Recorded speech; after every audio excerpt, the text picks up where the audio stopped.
Hey friend, welcome to reasoning expert and Rahul.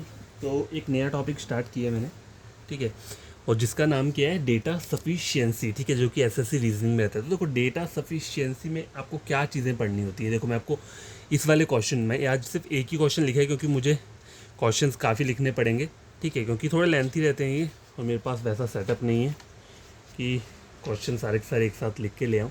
तो आपको एक एग्जाम्पल्स देता हूँ यहाँ पे। जो ये वाला टॉपिक है इसमें क्वेश्चंस किससे रिलेटेड आते हैं। देखो आपका जो सेटिंग अरेंजमेंट रहता है, ठीक है, सेटिंग अरेंजमेंट जो रहता है उसके रिगार्डिंग क्वेश्चन रहते हैं, ठीक है। तो सेटिंग अरेंजमेंट में आपने क्या क्या पढ़ा है। सिंगल रो वाला हो गया, सिंगल रो और डबल रो। सिंगल रो क्या होता है, मतलब इस टाइप का, ठीक है, ये हो गया सिंगल रो। जैसे कि कुछ लोग क्या कर रहे हैं, नॉर्थ को देख रहे हैं, ठीक है, इस तरीके से। या कुछ लोग क्या होते हैं, मिक्स करके देख रहे हैं, कुछ नॉर्थ को देख रहे हैं, कुछ साउथ को देख रहे हैं, ठीक है, ऐसा वाला भी होता है, ठीक है। डबल रो क्या होता है, डबल रो में ऐसी डबल रो आती हैं, ये बंदे साउथ को देख रहे हैं और ये वाले बंदे ऊपर नॉर्थ को देख रहे हैं, ठीक है, ये हो गया। और बाकी क्या रहता है, एक सर्कुलर सेटिंग अरेंजमेंट रहता है, जैसे कि 5 वाला हो गया, जैसे कि एक यहाँ पे हो गया, ये 2 3 4 और 5, मतलब देखो ये दोनों डायगनली हैं, ये वो भी डायगनली हैं और ये लगते हैं। तो 5 वाला सेटिंग अरेंजमेंट ये हो गया, डायग्राम ऐसे रहता है 5 वाले का, ठीक है। 6 वाले का कैसे रहेगा, देखो 6 वाले का कैसा रहेगा, ये डायगनल यहाँ पे हो गए 1 2 3 4 और 5 6, ये 6 वाला हो गया। अगर मान लो 7 वाला पूछा हुआ है, ठीक है, 7 वाला कैसे रहेगा, 6 की डायग्राम बना लो पहले, 1 2 3 4 5 6, ये 6 बनेगा। 7 कहीं पे भी लगा लो, इधर यहाँ लगा लो, यहाँ लगा लो, तो मैंने यहाँ पे लगा लिया, ये 7 वाला हो गया। 7 पीपल बैठे हुए हैं। 8 पीपल वाला कैसे होता है, वो सबसे ईजी रहता है 8 पीपल वाला, 1 2 3 4 5 6 और 7 और 8, ये 8 वाला हो गया, ठीक है। तो ये मैं क्यों बता रहा हूँ आपको, क्योंकि जो डेटा सफिशिएंसी के क्वेश्चंस रहते हैं उसमें जो क्वेश्चन रहते हैं वही रहते हैं जो हमने दूसरे टॉपिक्स पढ़े होते हैं, सेटिंग अरेंजमेंट वाले या फिर ब्लड रिलेशन वाले, ठीक है, या फिर ब्लड रिलेशन का एक क्वेश्चन पूछा होगा। आपको ड्रॉ तो करना ही पड़ेगा। स्टेटमेंट में आपको 2 स्टेटमेंट्स दी होंगी, ठीक है, आपको उन दोनों को ड्रॉ करना होगा। फिर आपका जो बाकी वो है, जो आपका नीचे दिए होंगे पॉइंट्स आपको, और वहाँ पे देखो स्टेटमेंट से ऊपर ही आपको एक बोला होगा कि जैसे कोई भी एक अल्फ़ाबेट ले लो कि E is in which direction, ठीक है, मान लो ये क्वेश्चन हमसे पूछा है, तो आपको फिर भी दोनों स्टेटमेंट तो ड्रॉ करनी पड़ेंगी, ठीक है। उसके बाद आपको बताना है कि सिर्फ एक सिंगल स्टेटमेंट ड्रॉ करके आपको इसका आंसर निकल जाएगा, या फिर दोनों की दोनों स्टेटमेंटें ड्रॉ करनी पड़ेगी तब जाके आंसर निकलेगा, या फिर दोनों स्टेटमेंट्स ड्रॉ करने के बाद भी आपका ये आंसर क्या हुआ, नहीं निकला, ठीक है। तो वहाँ पे ऑप्शंस दिए होते हैं, ठीक है। ऑप्शंस कैसे दिए होते हैं, देखो मैं आपको वहाँ बताता हूँ, आगे वाली शीट पे लिखता हूँ। ऑप्शंस जो दिए होंगे वो क्या दिए होंगे, जैसे कि ए दिया हुआ है, statement 1 alone sufficient to answer the question, ठीक है। बी क्या बोला हुआ है, statement 2 alone sufficient to answer the question, ठीक है। सी क्या बोला है, statement 1 and 2 together are not sufficient to answer the question, ठीक है। ऑप्शन डी क्या दिया होगा, statement 1 and 2 together are sufficient to answer the question, ठीक है। तो इस तरीके से आपको 4 ऑप्शन देंगे, तो आपको उसमें से बताना है कि दोनों स्टेटमेंट को ड्रॉ करने के बाद आपका आंसर निकल के आया है या फिर एक ही स्टेटमेंट से आपका आंसर निकलेगा। अगर एक से निकल रहा है तो एक को आंसर देना, अगर दूसरी वाली स्टेटमेंट से आंसर निकल रहा है अकेला उसको ड्रॉ करके, तो आपका आंसर क्या होगा, वो होगा। या फिर दोनों स्टेटमेंट ड्रॉ करने के बाद भी आपका आंसर नहीं निकल रहा है तो सी ऑप्शन लगाना है। अगर दोनों स्टेटमेंट ड्रॉ करने के बाद आपका आंसर निकल रहा है एक साथ तो आपको डी पे ऑप्शन टेक करना है, ठीक है। तो ये जस्ट इतनी सी बात है, और आपको फोकस किस पे करना है, जो सेटिंग अरेंजमेंट है, ठीक है। सर्कुलर सेटिंग अरेंजमेंट, पैरेलल रो वाले हो गए, सिंगल रो हो गए, सर्कल वाले हो गए, और ब्लड रिलेशन, मतलब क्वेश्चंस जो आते हैं वो इसी टाइप से आएंगे, या फिर सिलॉजिज्म वाला भी आइदर हो सकता है आ जाए, ठीक है। तो आपको सिर्फ ड्रॉ तो करना ही है, लेकिन आंसर फिर आपको जो पूछा होगा वो आपको ये देखना है कि स्टेटमेंट पहली अकेले उसको ड्रॉ करके आपका आंसर निकल रहा है या दोनों को दोनों बना के निकल रहा है, ठीक है। तो क्वेश्चन सॉल्व करते हैं, फिर ही आपको समझ में आएगा। तो ये देखो क्वेश्चन, में एक क्वेश्चन लेकर आया हूँ, ठीक है। अब देखो क्वेश्चन को पढ़ो पहले, क्या बोल रहा है ये। ABCDEF 1 2 3 4 5 6 टोटल कितने हैं, 6 पर्सन है, are sitting around a circular table, ठीक है। सर्कुलर टेबल पर बैठे हुए हैं, तो मैं यहाँ पे ड्रॉ कर लेता हूँ, ठीक है। 6 पर्सन को मुझे ड्रॉ करना है, तो मैं कैसे ड्रॉ करूँगा, देखो 1 2, ठीक है, ये 3, ये 4 और ये 5 और ये 6। देखो एक के साथ एक क्यों बनाएं, क्योंकि कभी कभी क्वेश्चन में डायगनली बोल देते हो। डायगनल का मतलब होता है कि इस तरीके से, ठीक है, ये जो डायगनल होता है इसे बोलते हैं, ठीक है। इसलिए मैंने इसको इस तरीके से बनाया। राउंड ए सर्कुलर टेबल, यहाँ तक मैंने ड्रॉ कर लिया।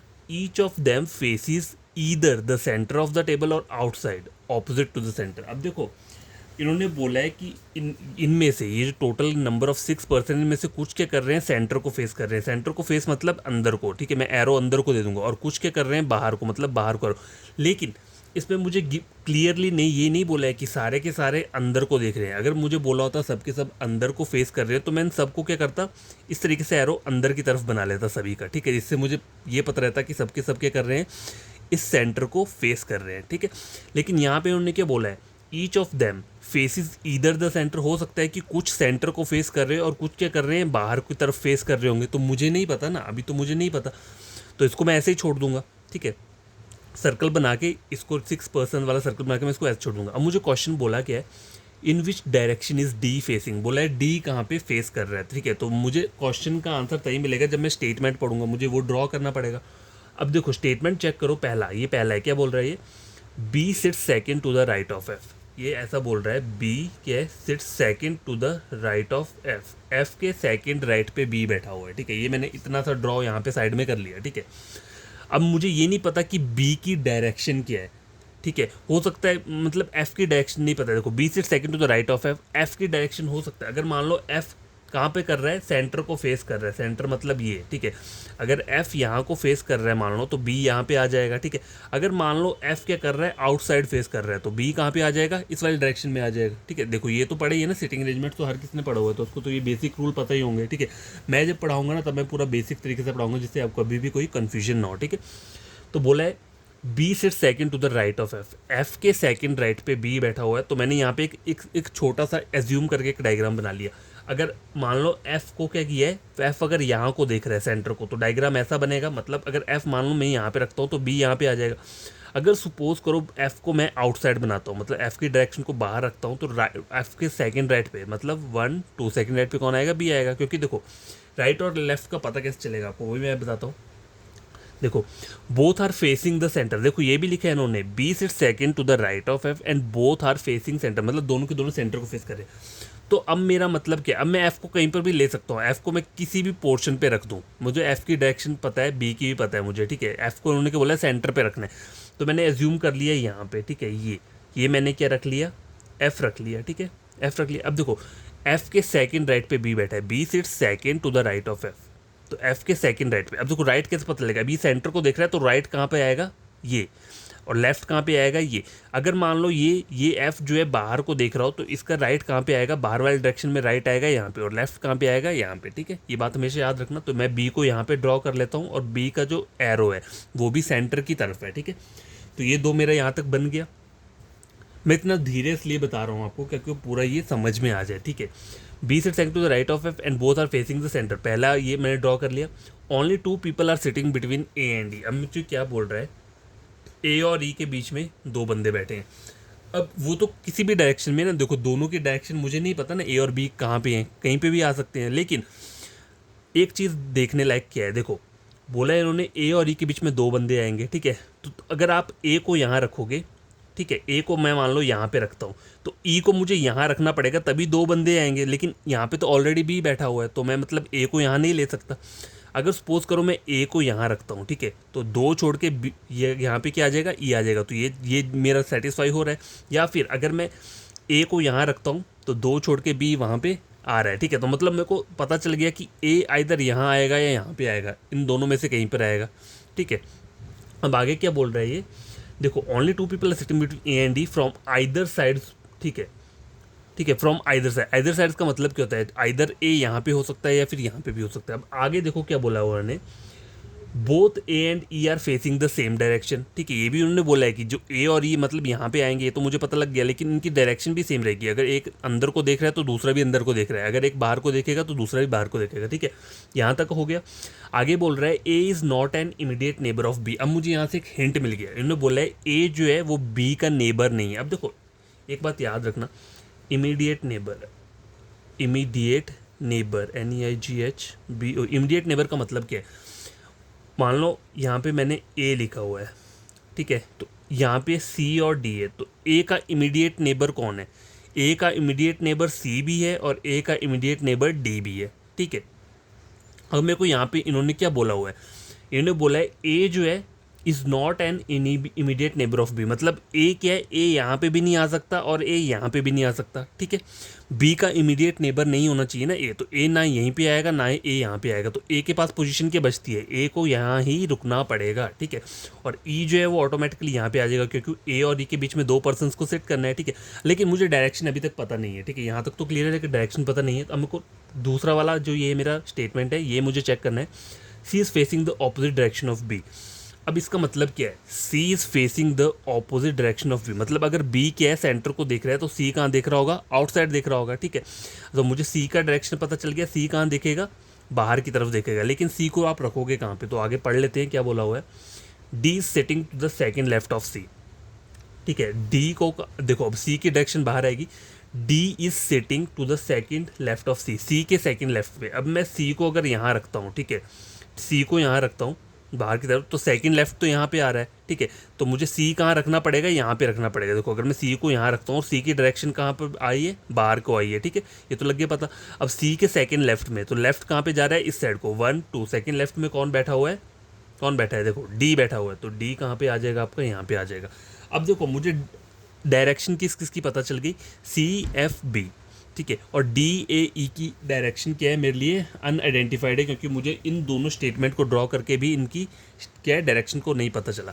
अब यहाँ क्या बोला है, in which direction D facing, तो मुझे नहीं पता ना कोई क्या है, तो मेरा आंसर क्या होगा। अब देखो यहाँ पे आंसर पढ़ो क्या बोल रहा है, statement 1 alone is sufficient to answer the question. Statement 1 अकेले से आंसर निकला है, नहीं निकला है। Statement 2 is alone sufficient to answer, नहीं निकला। अकेली स्टेटमेंट 2 से भी मुझे नहीं पता चला ना कि इन विच डायरेक्शन डी फेसिंग। अब थर्ड क्या बोल रहा है, statement 1 and 2 together not sufficient, तो ये जो चीज़ है यही आपका क्या रहेगा, आंसर रहेगा। क्योंकि देखो मैंने इन दोनों स्टेटमेंट को ड्रॉ किया और फिर भी मेरा क्या है, मुझे मेरा डी का डायरेक्शन नहीं पता चला, तो इसमें यही आंसर रहेगा, statement 1 and 2 together not sufficient to answer the question, ठीक है। यहाँ पे आपसे कुछ वो नहीं पूछते, यहाँ पे सिर्फ यही ऑप्शन आते हैं, चाहे क्वेश्चन कोई भी होगा ऑप्शंस यही दिए होंगे, तो आपको करना कि आपको दोनों के दोनों स्टेटमेंट्स जो है वो ड्रॉ करने पड़ेंगे, तभी आपको क्या पता चलेगा, क्लियरली तरीके से पता चलेगा। देखो अगर डेटा सफिशिएंसी का क्वेश्चन बढ़िया तरीके से करना चाहते हो तो आपको पहले बेसिक पढ़ना पड़ेगा, मतलब इसमें मैक्सिमम सेटिंग अरेंजमेंट का क्वेश्चन आएगा, सर्कल वाला या फिर ब्लड रिलेशन वाला होगा, तो वो दोनों टॉपिक आपको क्या होना चाहिए, बढ़िया तरीके से पता होना चाहिए। सिलॉजिज्म हो गया, उसके रिगार्डिंग भी आ सकता है, ठीक है। तो मैंने आपको ये क्वेश्चन बढ़िया तरीके से बता दिया है, कल कुछ और क्वेश्चंस ले आऊँगा, लेकिन तब तक के लिए आपको ये क्वेश्चन खुद से सॉल्व करना है, ठीक है, खुद से सॉल्व करना है कि आपने किस तरीके से आप इसे ड्रॉ करोगे और कैसे आपका आंसर निकलेगा, ठीक है। अगर मान लो कभी कभी क्या होता है, पहली स्टेटमेंट ड्रॉ करने पर ही आपको आपका आंसर पता चल जाएगा, तो आपका यहाँ पे आंसर क्या आएगा, फिर statement 1 alone is sufficient to answer the question, तब आपका आंसर क्या रहेगा, ए रहेगा। या फिर मान लो अगर स्टेटमेंट 2 अकेले इसको आप ड्रॉ कर रहे हो, ठीक है, इसको ड्रॉ करके क्या हो रहा है, आपका आंसर निकल जा रहा है, तो आपका आंसर क्या होगा, फिर statement 2 alone is sufficient to answer the question, ठीक है। अगर सपोज करो दोनों स्टेटमेंट ड्रॉ करने के बाद भी आपका आंसर नहीं निकल रहा है, तो क्या आएगा, ऑप्शन नंबर सी कि नॉट सफिशिएंट, दोनों को टुगेदर के साथ लेने पर भी आंसर नहीं निकल रहा है। और अगर दोनों को कंबाइंड करके बनाने पे क्या हो रहा है, आंसर आपका निकल रहा है, तो ऑप्शन क्या रहेगा, option number D, statement 1 and 2 is sufficient to answer the question, ठीक है। तो ये होता है डेटा सफिशिएंसी, ज़्यादा टफ नहीं होता है, बस हम लोग उसे टफ बना देते हैं, ठीक है। तो आज के लिए इतना काफ़ी है, आई होप आपको ये चीज़ समझ आएगी, खुद से ड्रॉ करके खुद से पूरा इसे सॉल्व करना, ठीक है। कोई प्रॉब्लम होगी कमेंट बॉक्स में कमेंट कर देना, मैं फिर से आपको क्या करूँगा, बता दूंगा, ठीक है।